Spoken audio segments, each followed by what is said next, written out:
AI is quickly evolving and it's becoming a beast in itself, shifting from branding to creativity. Now brands are looking to join in on conversation. Vanity metric is still important. Take action. Hey gems, welcome back to another video. Today we're going to be talking about top social media trends to be on the lookout for in 2025. So if you are a small business owner, a creator, marketer, I feel like all of this tip is going to help you just shine bright with your content, because if you're not applying these tips, you are already behind, girl. And what are you doing? As a jewelry brand owner myself, I'm so excited to use this insight because I feel like it's going to take my brand to a whole nother level. And I'm definitely wanting to share with you, babes. And I'll share more like information on our community page. So don't forget to follow us at Gem Society on Instagram. We're doing everything marketing, branding for jewelry. Let's go ahead and jump in. So recently I was on LinkedIn scrolling, minding my business, and I came across this post. I saw a bunch of posts that flooded my timeline with a newspaper and written in red and black, right? So I'm like, what is going on? Like, what is this? Like, big gigantic newspaper in bold red and black. So came to find out it was Hootsuite that released their trend report, and all the marketing girlies, if you know, you know, we were like, okay, it's go time. I was reading a report, I was getting excited because I'm like, oh my god, this is amazing, because this is some information and things I just started noticing as a marketing girly myself, and seeing what brands have been leaning into. I'm like, okay, this makes a lot of sense. This is what brands and creators are heading into that direction for the new year 2025. I figure why not share a video with you all, because even Hootsuite encouraged us to share their information. And I'll also leave the link to Hootsuite full report if you want to read it for yourself and just get a better understanding. But for me, I'm gonna drop these gems in a short, easy, digestible way so you can know how to go about your marketing in 2025. So starting off with tip number one is that you're going to see a lot of shifting from branding to creativity. So what that means is that brands are moving away from your typical idea of branding, right? When we used to think of branding, we used to think of it as your pictures, the aesthetic, the product, how the feed looks, you know, some of the wording, right? So, but now we're not that those are not important, but we're going to focus more on entertaining, educating, and informing, because one thing your consumer needs is to be informed on your product. Not that this was not important before. Brands, we used to just post a product and not have to really educate and inform, but because it looked good. I feel like with more saturation of brands, consumers are looking to be educated on the reason why they should shop from your brand versus someone else. You know what I mean? So the competition is a lot more fierce, and you have to educate them why your watch is better than someone else's watch. So there's this rise of entertainment driven content. Consumer no longer wants to see your go shop, your strong call to action, typical branding or graphics. They want to know, how can this watch entertain me while I scroll all day on social media? Like, what? So brands are starting to loosen up, embrace creativity, because a lot of times these brands have been here for such a long time. They've been here for like 100 plus years, girl. Like, come on. Like, when I think of like Abercrombie and Fitch, or I think of these like your typical brands you see at malls, they've been here for a long time. So now they have to basically get away from that stale marketing where they would just post a model imagery on Instagram and call it a day. No, how are you going to entertain us, right? Brands are looking to join more on conversations that we are having as creators or watchers, viewers on these platforms like TikTok, Instagram. So this is a conversation about Okay, we're going to 2025, but about being your best version of yourself, about the whole idea of a winter arc, right? How you're going to line up your winters, your routine during the winter to become the best version of yourself, right? So now brands can create content around this whole theme of a winter arc. Let's say you sell a piece of earring and maybe you can incorporate it where, oh, these earrings are going to be amazing to elevate your winter arc wardrobe. Yeah, your capsule wardrobe. Or how this winter you plan to be the best version of yourself. You plan to elevate your wardrobe and become stylish. You need these pair of earrings to help you get to that desired outcome, right? So that's going to help to like prioritize creativity and help you attract new and diverse audiences. So what Hootsuite is recommending that you create a brand guidelines of do's and don'ts, because there's nothing wrong with having a guideline, so you know you have a boundary in place to know that, okay, this is your hard nose, that if there's conversation around this particular topic, we're not going to join in. Because when you have your no's and do's, it allows you to have a lot more freedom to explore more of your yes than your no's, if that makes sense.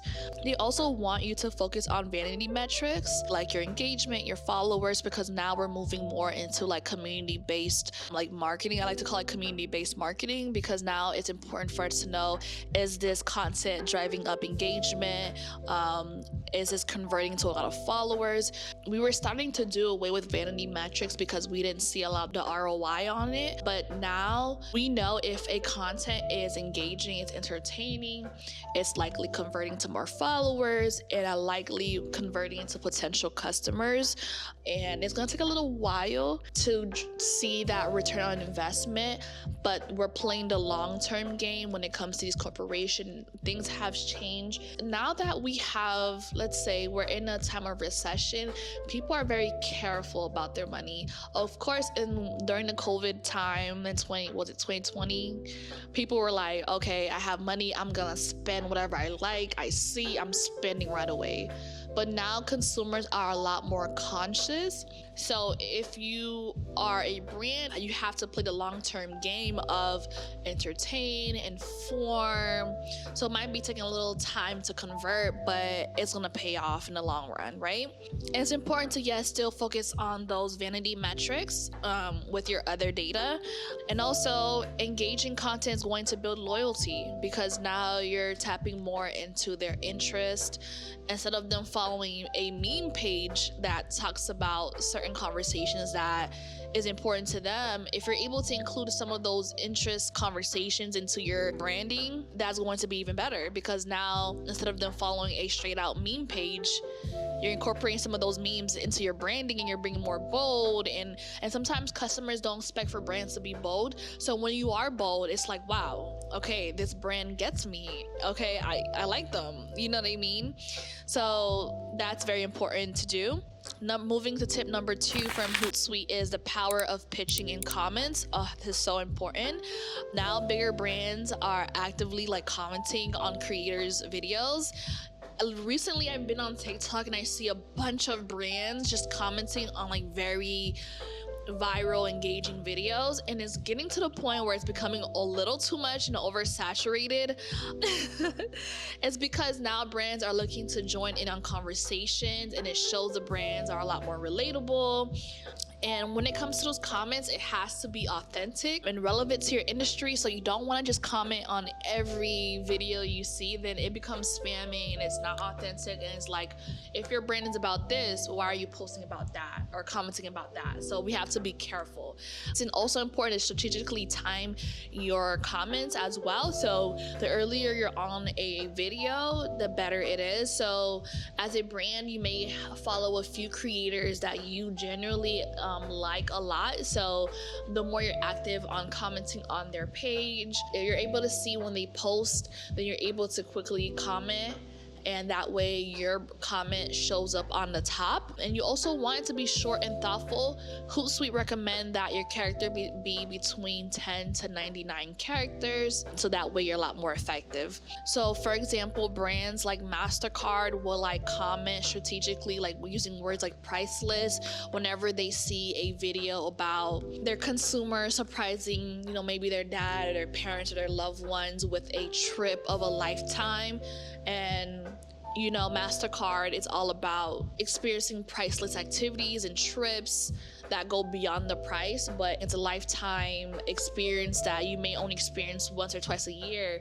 So it makes sense for them to comment on a video where they're sharing a special moment. Creators are going to value when brands are commenting genuinely and authentically instead of just commenting to just comment. So Hootsuite is recommending that you integrate a lot more like outbound engagement, that before you comment, that you analyze, is this conversation positive and relevant? Who else is engaging? So if you see a bunch of brands commenting and engaging, maybe you may want to step off and not participate. But if you notice a lot of your target audience is engaging, join in on the conversation. And also figure out, is this video or this conversation valuable to your audience? If I'm scrolling as a consumer, if I see your comment, is it valuable that you are part of this conversation?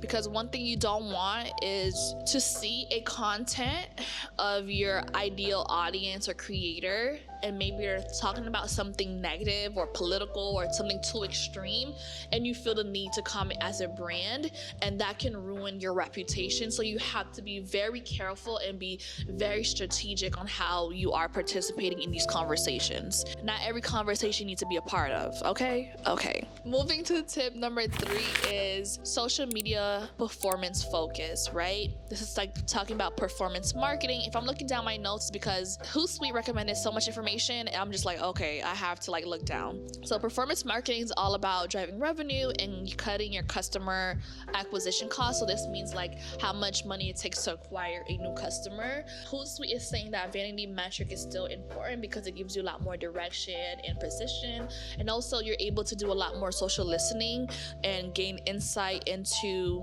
what your audience cares about, and you're able to personalize those conversations. For example, we're moving into this whole winter arc, right, into the new year. A lot of conversation this year, this last fourth quarter, is going to be about how do we become our best self into the new year. If you know there's a conversation that's really important to your audience, you can go ahead and tailor some of your messaging, your content, and your newsletter around those keywords. And so now it's a lot more personalized, and they'll be a lot more curious to open your newsletters, to engage with your content.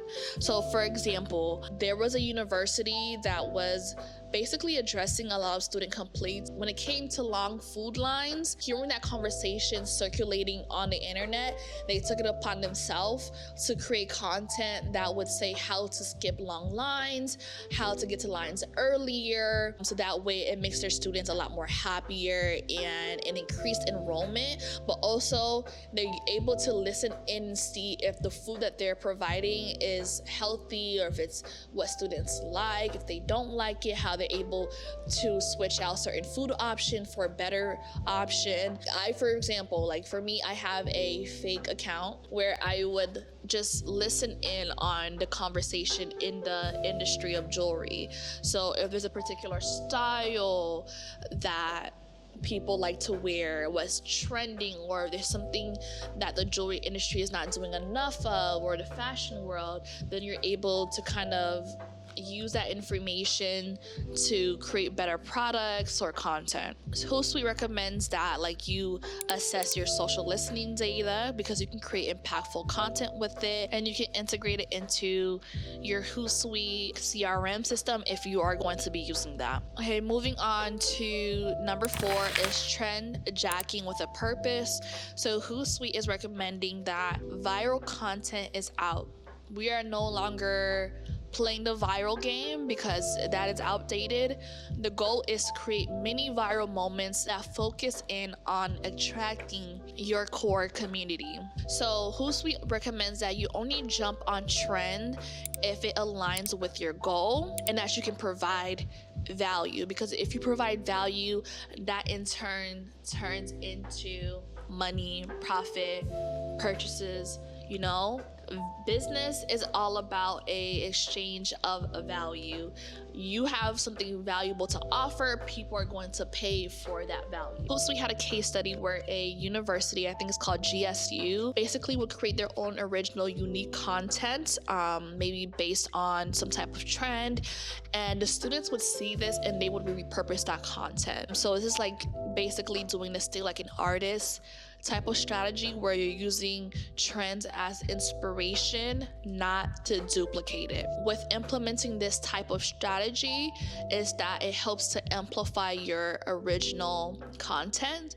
So even though people are going to be repurposing that, video, it still will help with the growth of the original video, because it's like people want to see where that idea came from, especially if you're taking a trend but you're creating a whole unique twist to it. Hootsuite basically recommend that you dedicate time to like review trends that are happening on the social media platform and how it's relevant to your audience. They also recommend, on the other hand, that you detox from seeing too much trend. You still want to keep up with the trends, but you don't want to oversaturate yourself with just trend hopping, because you want to be able to detox and come up with your own original content. So it's important as a brand that we have a mix of trend but also original content.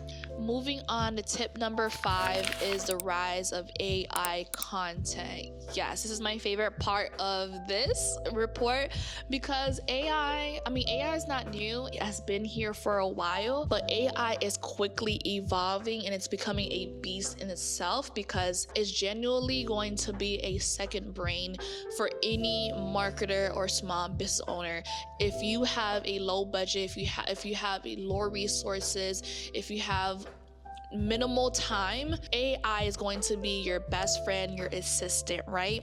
And it's going to help you with reducing creative burnout, and it's going to help you when it comes to repurposing some of those content. So AI can help with such a wide range of services, such as like copywriting, content ideas, replying to DMs, image and video creation, because there'll be moments where I'll get an email, I don't know how to respond, because for me, if I'm going to respond to an email, I'm going to respond with like one sentence, whereas I can take that one sentence and plug it into AI and say, please elaborate on this, please sound more professional, or this and that. And that way I'm not using my thinking skills on this one set of email when I can use my brain for most important tasks of the day, instead of worrying about how I'm going to reply to all these 50 emails. I don't have time for that. I have time to think of the bigger picture when it comes to working on my brand. But even with the use of AI, we still have to be very important that we're not just strict copying from AI without a human touch to it. Hootsuite recommends that you apply a sandwich method, which is you begin with human, you apply AI in the middle, and you end with human. So basically, you as a human are going to think of an idea and concept and have AI help you with it, making it become a campaign or idea, or give you more options. And then that's AI being the middle assistant, and then you're gonna end with the human approach. Okay, this is what AI provided to me. Does this make sense to my audience? How can we tweak it? As a human, I have something special that AI cannot provide. How can I add in my human touch to it? And for me, another way I have been using AI a lot into building my brand is using Canva Dreamlab. Recently, I had AI mock up a product idea for me using one of my current collection, my current product line, and it did just as that. Like, it created something uniquely. Hootsuite definitely recommends that you train AI to reflect your brand's voice. AI only works as good as you tell it, as you feed it. So the more information, the more detail you are when it comes to providing AI more information, is going to give you more tailored, personalized answers. You just can't give it a general prompt and expect for it to be tailored to your brand need and to the content you're trying to create. They also recommend that you start small. So you use AI to summarize text, to analyze your audience. So maybe you're not sure of your target audience and what type of content they want to see. Tell AI, this is my current audience. This is what they've engaged with in the past, using all of your data, and then ask AI to break down your audience for you.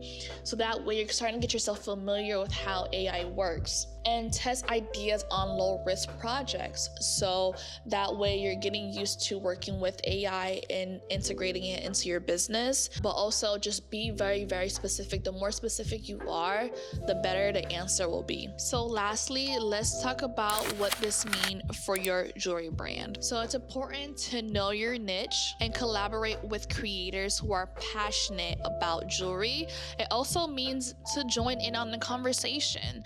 So let's say there's conversations around about like how jewelry are made cheaply at the low cost level, how that we are not here for cheap jewelry. Maybe you sell quality jewelry and call out how so many companies are putting low effort into providing quality jewelry. If that aligns with your brand, maybe you're more vocal, maybe your brand has a vocal element to it. So be bold with it. Join in on the conversation about, fashion, accessories, or anything that is niche and particular to your brand. Also, push creative boundaries. Create a bold, story-driven brand. Jewelry brands like Oak and Luna has been able to do a great example of this, where they're basically creating content about their unique selling proposition. And remember, viral isn't everything. We are moving to more community marketing, so we want to only create content that's going to speak directly to your consumer, and that could potentially go viral within your community. But also, you just want to slowly work on building your audience and not trying to attract to everyone. At one point, virality was important because it just meant more people down your pipeline, more people down your funnel. But that is not important because now it doesn't create quality of people. It's only just increasing your followers. You may increase your platform to about 10,000 subscribers, but doesn't mean all 10,000 are going to purchase. It may only 1% of them are purchasing. So it doesn't help to have a bunch of followers, because followers doesn't really equate to dollar amounts.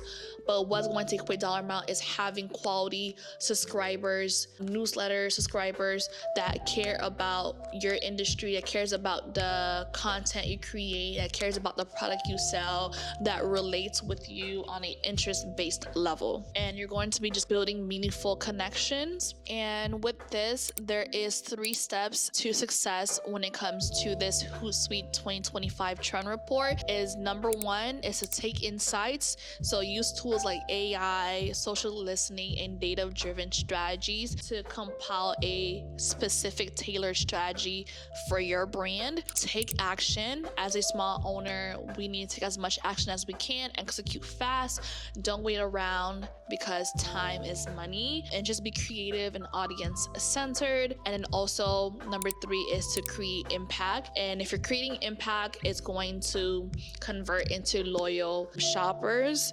engagement, and in revenue. It's important that we create impact as a brand instead of just being another brand on socials. Impact can go beyond just selling product, but it's also saying like, we care about our audience value. This is some of the organizations that our audience cares about, some of those topics that they care about, and we want to have an opinion and an impact on those matters. So I really hope you enjoyed this quick gem breakdown of Hootsuite Social Media Trend Report 2025. If you want to see more, I'll definitely link everything below. But I thought it was very interesting to learn all about this because I feel like while we're moving to a new direction now as consumers, we're leaning towards interest-based content, interest-based algorithm. We're looking for our community that aligns with us, so that in turn means they're looking for brands that align within those same communities. So I think it's important to align your brand with a particular movement, impact, or a interest. That way you're attracting like-minded shoppers. I hope you enjoyed the video. Let me know what you think. Let me know which of the trends or bullet list you're going to be applying more, whether it be commenting more using AI or interest-based content. Let me know. And thank you for tuning in. As always, have a wonderful day.